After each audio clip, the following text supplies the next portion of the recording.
Assalamualaikum warahmatullahi wabarakatuh. Ya, halo anak-anak. Sekarang jumpa lagi dengan mata pelajaran PAI. Nah, ini Bu Ulfi mau menyampaikan tentang bab 4, yakni tentang kisah Nabi Ilyas dan Ilyasa. Ya, oke.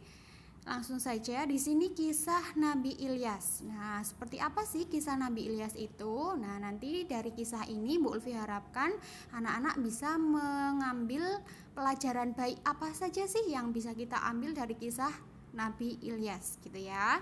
Oke, langsung saja. Nabi Ilyas itu berdakwah kepada kaum yang bernama kaum Punisia. Nah, kaum Punisia itu hidupnya di daerah Yordan. Nah, kaum Punisia itu menyembah berhala. Mereka tidak menyembah Allah tetapi menyembah berhala yang bernama Baal. Nah, setelah itu karena kaum Punisia itu tidak mau menyembah Allah, maka diturunkan musibah berupa kemarau panjang, gitu ya. Nah, kaum Punisia itu menyembah berhala. Lalu oleh Nabi Ilyas itu diajak, wahai kaum Punisia, ayo kamu tinggalkanlah berhala itu, kemudian mari menyembah Allah.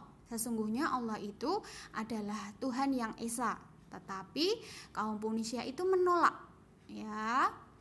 Kemudian kaum Punisia itu malah memusuhi Nabi Ilyas dan mengancam akan dibunuh Nabi Ilyas itu. Lalu Nabi Ilyas itu melarikan diri ke suatu daerah. Nah, ketika melarikan diri ini, Nabi Ilyas itu singgah di sebuah perkampungan, di mana Nabi Ilyas di sini bertemu dengan Ilyasa. Ya, di sini bertemu dengan Ilyasa. Nah, kebetulan Ilyasa pada saat itu dalam keadaan sakit yang sangat parah. Nah, melihat hal tersebut, Nabi Ilyasa itu berdoa kepada Allah, ya Allah, tolong sembuhkanlah Ilyasa, seperti itu. Nah, setelah didoakan oleh Nabi Ilyas, ternyata Ilyas sembuh. Nah, karena Ilyasa itu kagum dengan keteguhan hati Nabi Ilyas, kemudian Ilyasa ini menjadi pengikut Nabi Ilyas kemanapun ia pergi. Nah, mengikuti terus ya.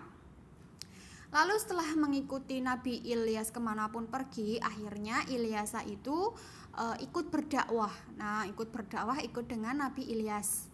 Nah, lama-lama Nabi Ilyas itu diangkat menjadi nabi oleh Allah. Nah, seperti itu ya. Nah, ketika Ilyas dan Ilyasa itu ada di suatu tempat, tiba-tiba didatangi oleh kaum Punisia. Nah, ternyata kaum Punisia ini mendatangi Nabi Ilyas dan Ilyasa itu ada maunya nih. Apa maunya? Oh, ternyata mereka ini lagi kesusahan karena mereka tertimpa musibah, yaitu kemarau yang panjang, sehingga kemarau itu menyebabkan ternak mereka mati karena kelaparan. Kemudian tumbuh-tumbuhan tidak bisa hidup karena sangat kering, sudah lama tidak turun hujan. Nah, akhirnya kaum Punisia ini datang kepada Nabi Ilyas. Kemudian berkata seperti ini, wahai Nabi Ilyas, tolonglah kamu berdoa kepada Tuhanmu agar tempat kita tinggal kaum Punisia itu tidak dilanda kekeringan lagi.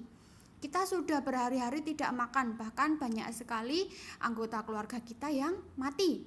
Nah, karena kelaparan, dan ternak kita juga mati. Kami berjanji Ilyas kepadamu, kami akan menyembah Tuhanmu apabila nanti kemarau itu sudah berhenti dan turun hujan. Nah, benar, akhirnya Nabi Ilyas itu awalnya tidak percaya, apa benar nih. Nah, lalu kaum Punisia tidak mau mengalah. Ya sudah, kalau kamu tidak mau percaya dengan omongan kami, mari ikut dengan kami di Yordan, lalu kami akan menyembah Allah dan saksikanlah sendiri kekeringan itu.